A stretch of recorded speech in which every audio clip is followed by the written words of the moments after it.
পয়গম্বরদের তো হিসাব হবে না, হিসাবের জন্য আল্লাহ বসবে, এটা দেখেই পয়গম্বররা কাঁদতে থাকবে। কারণ হিসাব তো এত সহজ জিনিস না।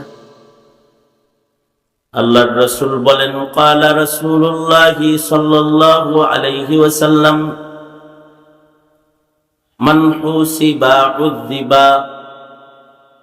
আল্লাহর নবী বলেন,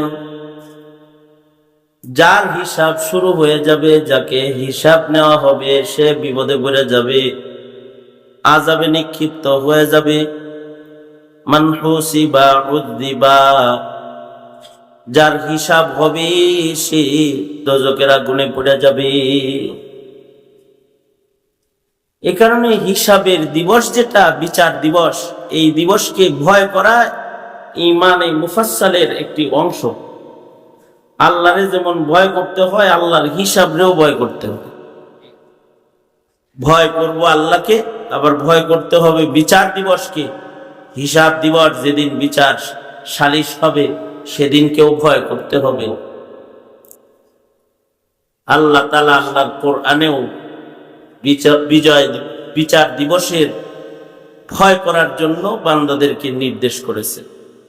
ওয়াত্তাকু ইয়াওমান তুরজাউনা ফীহি ইলাল্লাহ, ওয়াত্তাকু ইয়াওমান তুরজাউনা ফীহি ইলাল্লাহ।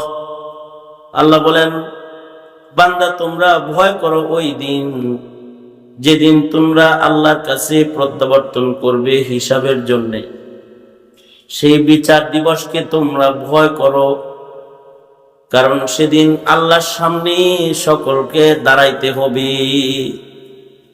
আল্লাহর সামনে যে সকলকে দাঁড়াইতে হবে, এই দাঁড়ানোটা এটা কি সহজ কারবার?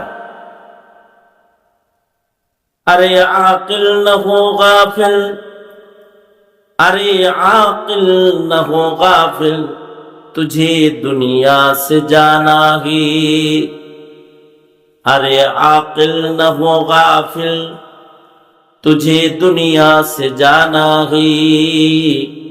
तुझे एक दिन ये मुँह अपनी रब को दिखाना ही।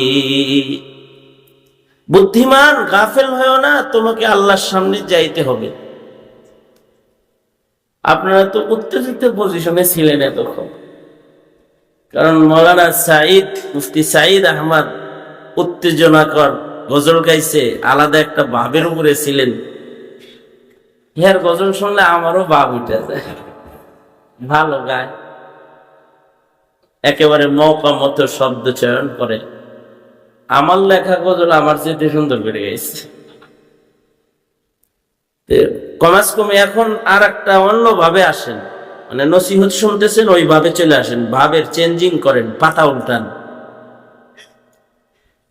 আমি কিছু কথা বলতে বসেছি, খুব লম্বা করে বলার সুযোগ নাই। আমার মাথার পরে আরেকজন খাড়া আছে, তার মাথার পরে আরেকজন খাড়া আছে, একের পর এক তসবিহ দালানো।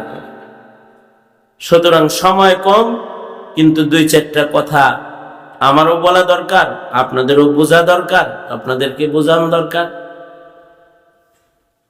এই জন্যে পাতা উল্টাইছেন তো? কারা কারা পাতা উল্টাইছেন হাত তোলেন তো। এক পাতা উল্টাইছেন নাকি দুই পাতায় উল্টাইছেন? দুনো হাত তোলেন, সোজা করেন, সোজা করেন, হাত সোজা করেন। হ্যাঁ, আঙুল খুলে দেন, না যারা দেন, জবান খুলেন, আওয়াজ করে বলেন সুবহানাল্লাহ, আলহামদুলিল্লাহ, লা ইলাহা ইল্লাল্লাহ। উচ্চ কণ্ঠে আওয়াজ করে বলেন আল্লাহু আকবার।